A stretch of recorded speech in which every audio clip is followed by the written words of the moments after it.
T'es content que ton copain Eric il t'ait trouvé un ramen sans porc, hein? J'ai des étoiles dans les yeux, mec. Oh là là là là.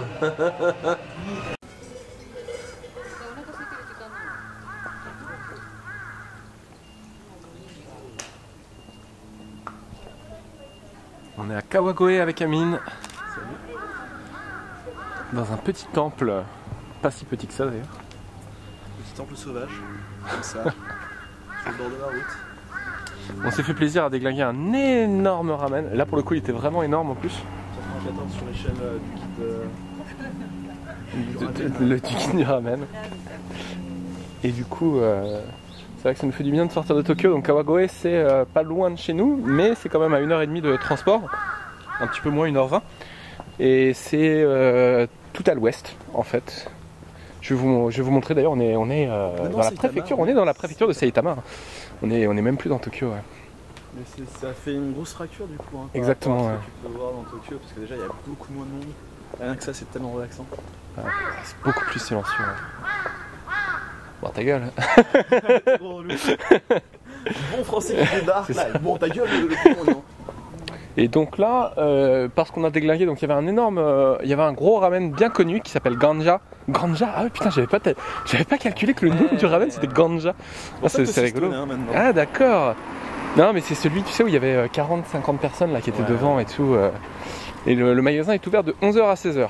Et c'est peut-être pour ça d'ailleurs que... Pendant ce laps de temps, t'as un nombre incalculable de personnes qui ont envie de du coup on a bougé dans un autre ramen dont j'ai zappé le nom, mais qui était plutôt pas mauvais. Et il n'y avait pas de porc et c'est pour ça que j'ai pu emmener le petit père Muslim là. Et d'ailleurs, donc on va à Kawagoe, c'est une des rares fois où on sort un peu de Tokyo. Première chose que Père Eric a envie de faire, c'est de se taper un putain de ramen. On vient à peine d'arriver et... J'avais faim, et toi aussi t'avais faim en plus. J'avais faim, certes, c'est vrai. On n'a pas mangé depuis hier soir en fait. On se demande pourquoi.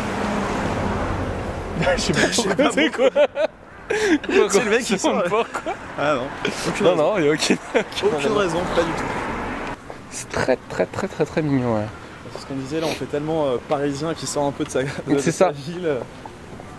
C'est ça, ouais. Parce que c'est pas non plus l'extrême campagne, hein, on va pas se voiler la face. Ça reste quand même une grosse ville, hein, quand c'est ça. Par exemple, le patelin qu'il peut y avoir justement autour de Kawagoe. Donc là, on est dans un autre petit temple avec Mimine. Et là, il y a ce genre de choses avec mes belles chaussures, mes belles chaussettes Artengo, Decathlon, ma gueule. Et en fait, il faut marcher sur ce chemin de pierre et il paraît que ça fait du bien et tout. Let's go! Amine, vous noterez qu'Amine a peur de le faire. Non, c'est pas vrai. Aïe!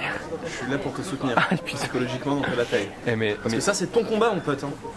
C'est toi qui as des Artengo. C'est moi. On sait que ces chaussettes ne respirent pas. Ça va en fait, ça les bambous là ça va. Oh putain. Ah ouais, aïe. Non là ça va pas beaucoup. Hier soir qu'on marchait de face. Like a boss. Donc en fait dans ce jeu il faut mettre les anneaux. Elle adore. Il faut mettre les anneaux donc, sur le bout du manche. Et en fonction du résultat, il y a plusieurs fortunes qui vous aideront dans la vie. Donc pour l'amour, le travail et la scolarité, la santé, l'argent et les vœux, les souhaits dans la vie. Et ici, je sais pas pourquoi les gens lavent leur argent en fait. Pourquoi est-ce qu'il lave les pièces? En fait, c'est parce que si tu laves les pièces, tu vas recevoir plus de thunes. Très japonais ça. Parce que le Shinjuku c'est aussi la culture. Aujourd'hui c'est une journée spéciale temple à Kawagoe. C'est très mignon. Et avec Amine, au détour d'un petit chemin, nous avons trouvé ce temple dédié à Zelda Breath of the Wild. The Wild. J'ai fait exprès. Je sais que t'as fait exprès. Vraiment c'est les gens qui viennent prier pour Ganondorf. C'est coloré quand même, toutes les offrandes, tu sais, genre... T'as du thé, des chaussures d'enfant, enfin...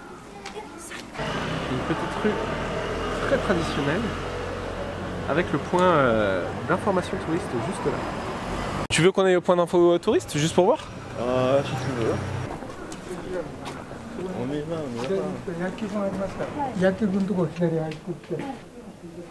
C'est super mignon.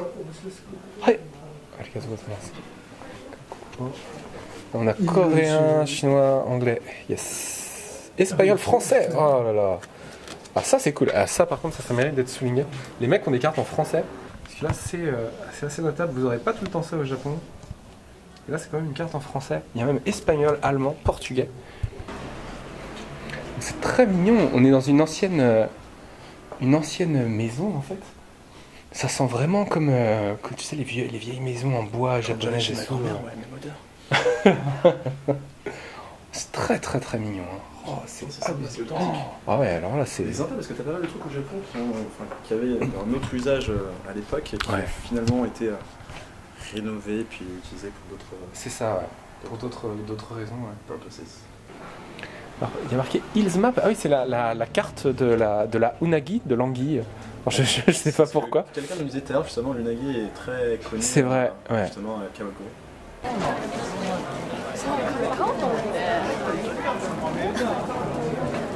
Donc ça apparemment c'est une ancienne horloge.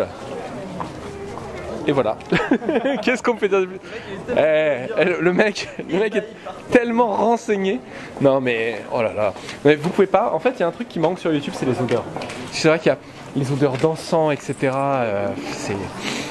On est vraiment dans une autre ambiance.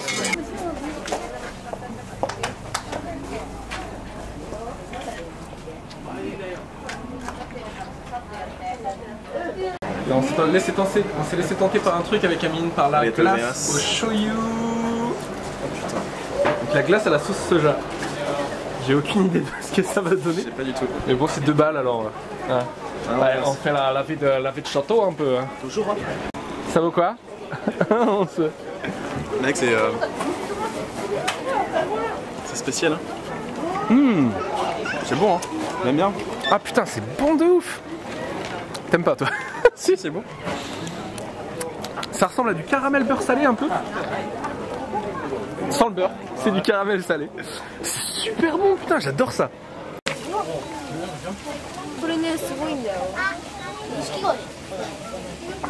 En fait, il y a un jeu de mots avec la pièce de 5 yens, donc Goen et Goen, qui est genre le bonheur, etc. Donc, on vous souhaite du bonheur et donc on vous souhaite 5 yens. C'est un petit magasin qui est un mélange entre un café et un vendeur de disques avec une sélection en petits poils. Donc vous pouvez voir, il y a Le Monde Fabuleux des Yamaski, donc il y a un album qui est sorti, c'est un album français en fait, sorti dans les fin des années 70 et fait notamment par Daniel Vanguard, donc le papa de Thomas Bangalter des Daft Punk. Un album très rigolo d'ailleurs si vous avez l'occasion et qui a été repressé l'année dernière. Donc il y a pas mal de trucs hyper cool, très bonne ambiance. Et là on se prend un petit ginger ale fait à la main, ainsi qu'un petit lassi à la mangue.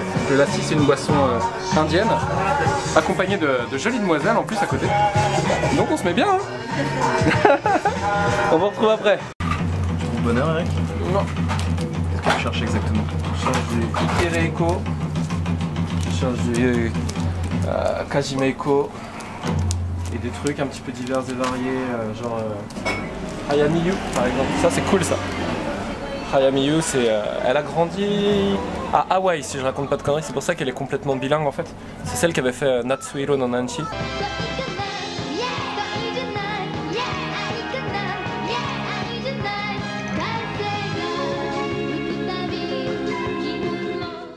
Qui est un gros hit par exemple. Je te filerai le lien comme ça tu mettras dans la vidéo.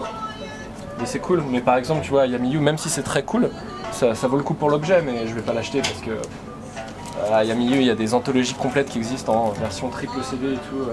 J'ai pas ce fétichisme de l'objet, donc ils sont bien conservés en tout cas, ils sont pas très chers. Comme ça par exemple, tu vois, je sais pas ce que c'est. Comment ça s'appelle? Osawa Itsumi.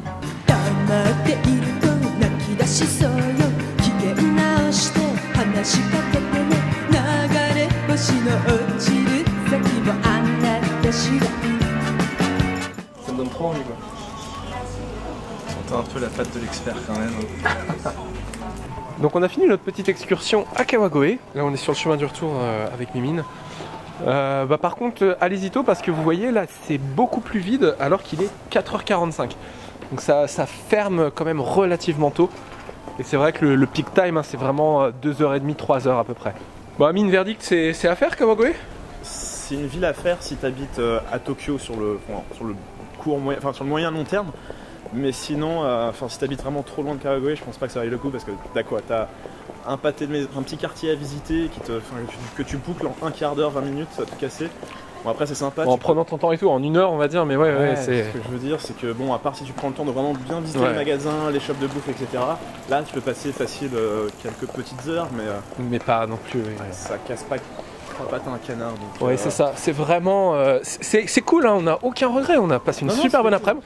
Mais n'y allez pas pour un premier voyage, hein. Faut pas perdre entre guillemets son temps. Après si c'est ton 3e ou 4e voyage au Japon et qu'à chaque fois tu y vas un mois, ouais, tu peux complètement faire un coup de Kawagoe. Mais de toute façon tu trouves beaucoup de critiques sur internet, enfin, les gens disent que justement Kawagoe, la petite Edo un peu surcotée en fait. Oui, ah oui c'est vrai que le surnom de Kawagoe, c'est ce que m'a dit Ami, c'est la petite Edo. Donc Edo c'est l'ancien nom de Tokyo, le côté on va dire traditionnel. Et c'est vrai que vous voyez les bâtiments ont vraiment ce côté un petit peu début 20e, voilà des choses comme ça. Donc un peu plus traditionnel. Donc clairement ça fait une rupture avec la Tokyo même, avec la ville, etc. C'est une petite escapade sympa. Nous c'est cool parce qu'on habite sur la Seibu Shinjuku Line, donc c'était pas très loin, c'était à 1 heure de route on va dire, donc pourquoi pas, mais ouais, si vous habitez à l'autre bout de Tokyo, clairement, je pense qu'il y a mieux à faire. Voilà. Il y a beaucoup de chats chez moi. En faisant le montage, je me suis rendu compte que j'avais pas de conclusion pour faire cette vidéo et qu'une petite dizaine de minutes pour illustrer toute une journée, parfois ça pouvait rendre un résultat un petit peu décevant peut-être sur Kawagoe, alors qu'en fait non, c'est vraiment une ville assez cool quand même. Je veux dire, si vous avez du temps, n'hésitez pas à le faire. Les gens sont particulièrement sympathiques. On se rend bien compte qu'on est en dehors de Tokyo et que à Tokyo, quand tu parles japonais, c'est pas très exceptionnel, alors que tout de suite à Saitama t'as un petit peu moins d'étrangers, même si encore Kawagoe c'est touristique, et donc du coup les gens sont vachement plus impressionnés par le japonais en général, apprécient que tu fasses des efforts. Donc ça c'est un point positif. C'est vrai que Julien Tirode, qui est un Français qui habite à Tokyo, qui fait énormément d'événements franco-japonais, qui est un petit peu connu dans toute la scène franco-japonaise, habite là-bas et donc fait pas mal de vidéos ou de Snapchat à propos de ça. Et donc je voulais montrer un petit peu la vie qu'on en avait pour une première fois, enfin Amine c'était la 2e fois qu'il y allait, mais une première fois à Kawagoe. Bref, j'espère que ça vous a plu. Si ça vous a plu, n'hésitez pas à commenter, à vous abonner à la chaîne parce que c'est la première fois aussi que je vais poster sur un des groupes Facebook franco-japonais. Et puis je vous dis à la prochaine pour une nouvelle vidéo. Salut!